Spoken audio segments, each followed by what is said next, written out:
Hello friends, स्वागत है आपका हमारे YouTube channel MP sky academy में। आज के इस वीडियो में हम इस प्रश्न का उत्तर देखेंगे। प्रश्न है, सोवियत प्रणाली क्या है, इसकी 4 विशेषताएं बताइए। सबसे पहले इस प्रश्न का उत्तर देने के लिए आपको सोवियत प्रणाली के बारे में बताना है, क्या होती है सोवियत प्रणाली। उसके बाद से इसकी 4 विशेषताओं को बताना है। समाजवादी, इसके उत्तर में लिखेंगे, समाजवादी क्रांति के बाद समाजवादी सोवियत गणराज्य यूएसएसआर अस्तित्व में आया।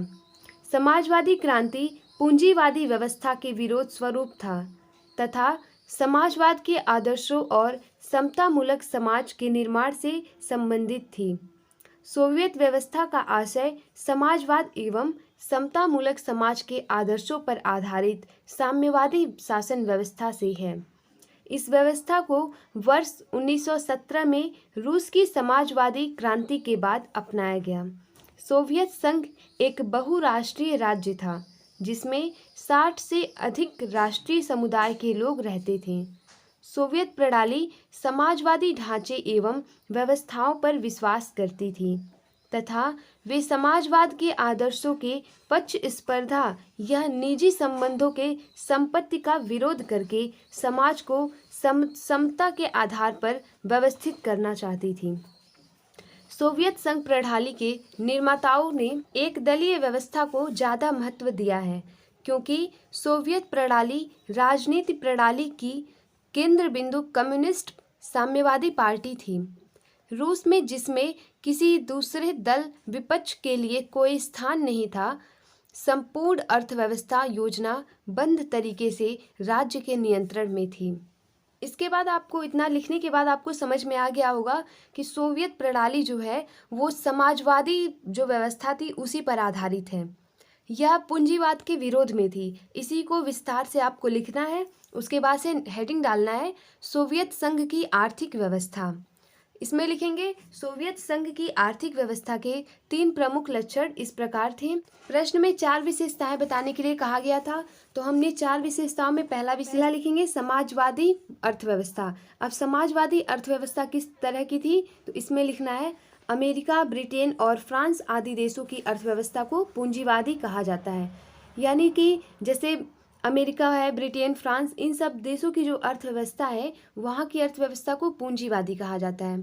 इन देशों में उद्योगों और व्यवसाय निजी हाथों में है और उन पर सरकारी नियंत्रण न्यूनतम होता है और जो भी उद्योग व्यवसाय वहाँ के व्यक्ति लोग करते हैं वो निजी हाथों में होता है और सरकार का जो नियंत्रण होता है वो बहुत ही कम होता है। परंतु रूसी क्रांति के नेता लेनिन, स्टालिन, ट्राट्स्की आदि समाजवाद में आस्था रखते थे और वहीं रूसी क्रांति के जो नेता थे वो जैसे लेनिन, स्टालिन और ट्राट्स्की ये लोग समाजवाद में विश्वास रखते थे। इसलिए सोवियत संघ में उत्पादन और वितरण के साधनों जैसे कि कारखानों, खनिज पदार्थों और भूमि पर राज्य का नियंत्रण था। दूसरा हेडिंग लिखेंगे नियोजित अर्थव्यवस्था।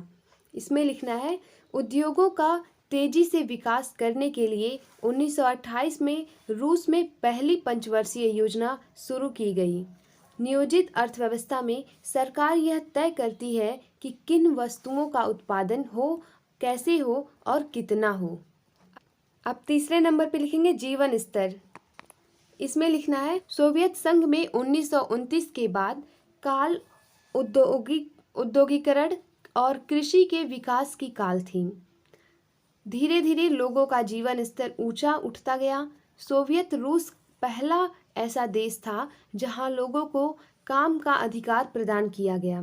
काम के अधिकार की जो गारंटी दी गई थी उसमें बेरोजगारी समाप्त हो गई। इसके बाद हम इसकी दूसरी विशेषता पर जाएंगे जो है सोवियत संघ की राजनीतिक व्यवस्था। वहाँ की राजनीतिक व्यवस्था क्या थी वो बताने के लिए सोवियत संघ की राजनीतिक व्यवस्था में कम्युनिस्ट पार्टी की तानाशाही, अफसरशाही, समाचार पत्रों, रेडियो और टेलीविजनों पर सरकार का एकाधिकार, संविधान द्वारा देश में संघवादी व्यवस्था कायम की गई थी। सोवियत संघ में 15 गणराज्य शामिल थे। कम्युनिस्ट पार्टी का सारे देश पर एक छत्र राज था। सोवियत संघ तथा उसके किसी भी गणराज्य में कम्युनिस्ट पार्टी के अलावा और किसी पार्टी की सरकार नहीं बन सकती थी। नेक्स्ट हम लिखेंगे सोवियत प्रणाली के लक्षण। इसमें सबसे पहला लिखना है सोवियत संघ की राजनीतिक प्रणाली साम्यवादी व्यवस्था पर आधारित थी। साम्यवादी का मतलब वही जिसमें समानता देखा जाए, समाजवादी। दूसरा है सोवियत संघ घरेलू उद्योग उन्नत व्यवस्था में थी तथा सोवियत संघ में सरकार बुनियादी आवश्यकताओं जैसे शिक्षा, कपड़ा, मकान एवं लोक कल्याणकारी कार्यों में उपयोग आने वाली वस्तुओं को रियायत यानी कि कम दर पर उपलब्ध कराती थी। तीसरा है सोवियत संघ में पर्याप्त रोजगार के अवसर थे, अतः यहाँ बेरोजगारी नहीं थी। चौथा है सोवियत संघ के पास विशाल ऊर्जा संसाधन थे तथा वहाँ की संचार प्रणाली बहुत उन्नत थी।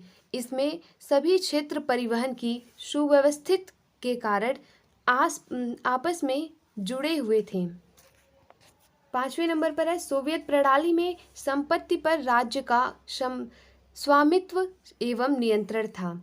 सोवियत प्रणाली साम्यवादी पार्टी को अधिक महत्व प्रदान किया गया था। लास्ट में हम सोवियत प्रणाली की जो कमियां थी उसे बताएंगे। इसमें सबसे पहली थी सोवियत प्रणाली में कम्युनिस्ट पार्टी का एक दलीय व्यवस्था कठोर शासन था। साम्यवादी दल का देश की समस्त व्यवस्थाओं पर कड़ा नियंत्रण था। यह दल जनसाधारण के प्रति उत्तरदायी भी नहीं थी।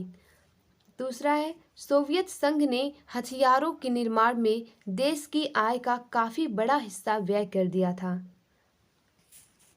तीसरा है सोवियत संघ के 15 गणराज्यों में रूस का अत्यधिक वर्चस्व था तथा शेष 14 गणराज्यों के लोग स्वयं को उपेक्षित एवं दबा हुआ अनुभव करते थे।